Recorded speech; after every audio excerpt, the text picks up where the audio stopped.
the best strategy for trading trend lines, including an in-depth tutorial on how to actually draw them properly on your chart. First, what is a trend line? A trend line is a straight line drawn on a chart that connects two or more swing points in price. Let's look at an example. In this chart, we can see that price is fluctuating, moving up and down repeatedly. So, with all these movements happening, how can we tell where the market is actually heading? Simple. We draw a trend line. By drawing a straight line connecting the swing lows on the chart, we can see that the trend line is heading in an upward slope. This tells us that despite these short-term fluctuations in price, the overall market trend is up. Now let's look at the opposite scenario. Here's another chart. Again, we can see that price is fluctuating, moving both up and down. However, when we apply a trend line, this time connecting the swing highs, we can see that the trend line is sloping downwards, meaning that despite the short-term fluctuations, the overall market trend is down. Now, a question you might be asking is, can't we already tell where the overall market is heading just by looking at it? Why do we even need trend lines? The answer is simple. Trend lines do more than just show the trend. They also help us spot trade setups that we otherwise wouldn't have spotted if we looked at the charts with the naked eye. For example, in this chart, we've applied a trend line by connecting the swing lows. Now, notice that in the past, price tends to bounce off the trend line every time it touches it. This tells us that in the future, if price ever approaches the trend line again, there's a high probability that we can expect another bounce. So, a possible trade setup here would be to take a buy trade if price retraces to the trend line. Now, the second reason why trend lines are useful is that if price breaks a trend line, it could signal a possible change in trend direction. For example, in this chart, we've applied a trend line by connecting the swing highs, and it clearly shows that the market is in a downtrend. But right here, price broke above the trend line, and soon after, the trend shifts from a downtrend to an uptrend. Knowing this, the next time price breaks out of a trend line during the downtrend, we could set up a possible buy trade.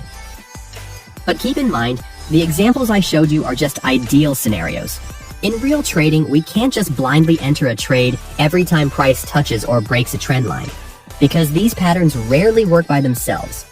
We need to combine other concepts, such as price action, to increase our chances of getting successful trades, which we'll get into later in the video.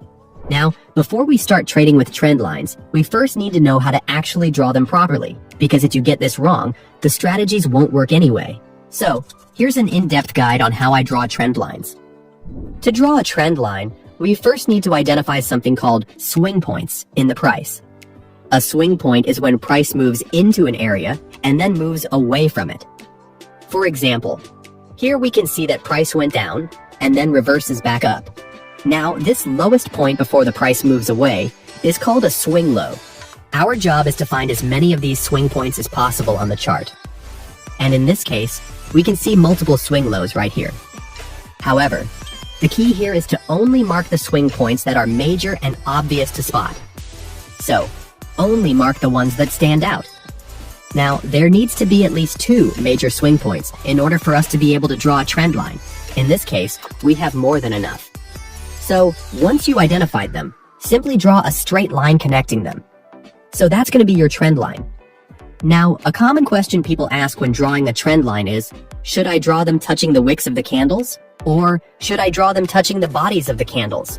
The answer is, whichever gets you the most touch points. For example, looking at this chart, if we draw a trend line by touching the wicks, we get a total of 3 touch points. However, if we draw it touching the candle bodies, we get a total of 5 touch points. So for this specific chart, since the goal is to get as many touch points as possible, we'll draw it touching the bodies. Now, an important thing to keep in mind is that trend lines should be treated like areas or zones instead of fixed lines. So when drawing them, as long as the trend line is still within the general area of the swing points, the trend line is still valid. It doesn't matter if you draw it slightly higher like this or slightly lower like this. As long as it's still within that area, the trend line is still valid. So don't overthink it too much. Now, if we look at the price action on top, we can also see multiple major swing points. So, let's try drawing a trend line. If we draw it like this, notice that some swing points overlap the trend line, meaning this isn't the right way to do it. But if we draw it like this instead, notice that the swing points are now touching properly. So this is how I'll draw the trend line. Let's look at another example to make this even clearer. Again, the first step is to identify major swing points. And here, we can immediately see multiple obvious swing points. We have multiple swing highs here and multiple swing lows here. Next, we simply draw the trend line by connecting these swing points. So, this will be our trend line. To recap, the key to drawing trend lines is simply identifying major swing points and connecting them to get as many touch points as possible. And don't worry if you don't get it right the first time, because the more you practice drawing them yourself, the easier it will get. Alright, now that you know how to draw trend lines the right way, I'm going to reveal the high win rate strategy that I use. So, the way this strategy works is we treat trend lines as key levels. Let's say you have an existing trend line drawn on a chart. Now, when drawing a trend line, we can see that price has bounced from it every time it touches in the past. So in the future, we could possibly expect another bounce. However, that doesn't mean we can just enter buy every time price touches the trend line, because this pattern won't always work. Like in this example. Here, you can see that price has rejected the trend line in the past, and now it can be seen touching it again, so you might expect another bounce. However, instead of bouncing, price instead breaks right through. So if you blindly bought at this trend line, you would have taken a loss. And that's exactly why you need a better approach. So, here's the strategy I use that's made me a lot of money. The first step is to spot a valid trend line setup. Like in this chart, we can see that price is on an uptrend, and we also have swing lows here that we can connect. So we can just draw a trend line right here. Now, since the market is in an uptrend, we expect the price to bounce off upwards. So the only trend line that we need to draw is this one below. Next, I use an indicator called the stochastic. To apply it, go to the indicator section on your charting platform, type in stochastic. Click this one to apply it on your chart. Once it's applied, we need to change the settings to the custom settings I normally use. So, go to its settings, and just copy these values. This will help the indicator give better signals. Now that all the tools are set, we can start looking for entries. So, what I look for is price approaching the trend line, but I also want to make sure that the blue stochastic line crosses into the oversold level, which is this bottom level here. So that would look something like this. But keep in mind, as I mentioned earlier, we treat trend lines as zones instead of fixed lines. This means that price doesn't have to touch the trend line perfectly, as long as it's within the zone of the trend line. While the stochastic crossed oversold, the setup is still valid. For our last entry confirmation, wait for the stochastic line to cross back inside the oversold levels again. So, to recap, first we want to see price approaching the trend line area. Next, we want to see the stochastic crosses into oversold, then crosses back inside again. Once these signals are met, I open a buy position. For the risk management, we set our stop loss slightly below the swing low in this area. And for take profit, we target 2 times the size of our stop loss. And as you can see, price bounced, hitting our take profit. So the key to this strategy is simply using stochastic as extra confirmation for our trade, so that we don't blindly enter trades when price touches the trend line. Let's look at another example. In this chart, we already have our stochastic with the custom settings applied. Next, we can see an obvious trend line that we can draw at these swing highs, so just draw it right there. Now, since the overall trend is heading down, the setup we're looking for is price bouncing off this trend line to the downside. That's why we only draw the trend line above, and didn't need to draw the one below. Next, we wait for price to approach the trend line while the stochastic crosses the overbought line. Now in this example, notice that the price didn't touch the trend line perfectly, and instead slightly broke above it. However, this still counts as a valid setup, because it's still within the trend line zone. Now, an interesting thing about this specific setup is that this area where price touches the trend line also seems to align with a support turned resistance level here. This is called confluence, and usually it's a sign that price has a higher chance of bouncing off that key level because of the 2 key levels converging. For the final entry confirmation, we wait for the stochastic line to cross back inside the overbought level. Once that happens, we take a short position. Next, we can place a stop loss slightly above the swing high. and the take profit at 2 times the size of our stop loss. And as you can see, price dropped perfectly and hits our take profit. Now, there's actually another trend line strategy that I use, and this one can potentially bring in even more profits. So let's move on to strategy number 2. The way this strategy works is simple. Let's say we have an established trend line during a downtrend. Normally, if price breaks out of a trend line, it signals a trend change to an uptrend, because a trend line break tells us that the existing downtrend structure has been broken. However, you can't just blindly enter positions when a trend line breaks, because price could form what's called a false breakout.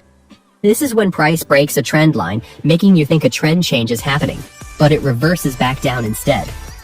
If you entered a buy position, you'll end up taking a loss. Now, there's actually a way to avoid this. So here's the trend line breakout strategy I use that's made me a lot of money. The first step of this strategy is to find an existing trend line. And in this chart, we can see that price is in a downtrend, and we have swing points right here that we can connect to draw a trend line. Next, we wait for price to break out of that trend line. Now, in order to know whether this breakout is likely a real breakout or a false breakout, we need to look for signs that the downtrend is getting weaker. And the way I do that is by analyzing market structure. Here's how it works. In this example, price makes a low, then it breaks that low, forming what's called a lower low. Shortly after, it happens again. Price breaks the previous low, forming another lower low. And then once more, price breaks the low and forms yet another lower low. This shows that price keeps forming lower lows, which tells us the downtrend is still strong. But now, look at what happens before the breakout. We notice that price fails to form another lower low, and instead forms higher low. This tells us that this downtrend structure was already getting weaker before the price broke out.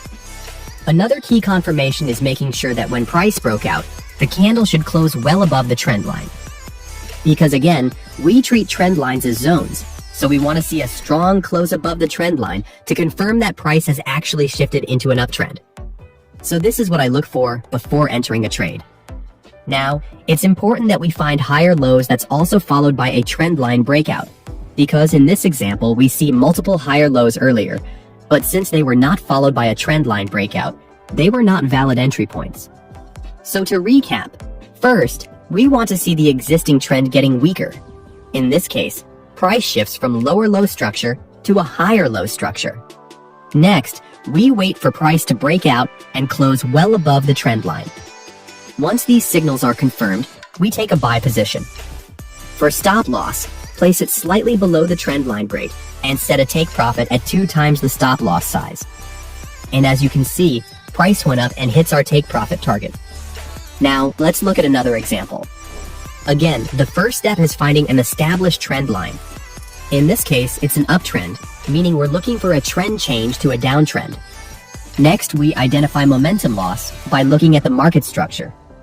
And here we can see that price shifted from making higher highs to lower highs, signaling that this existing uptrend is getting weaker.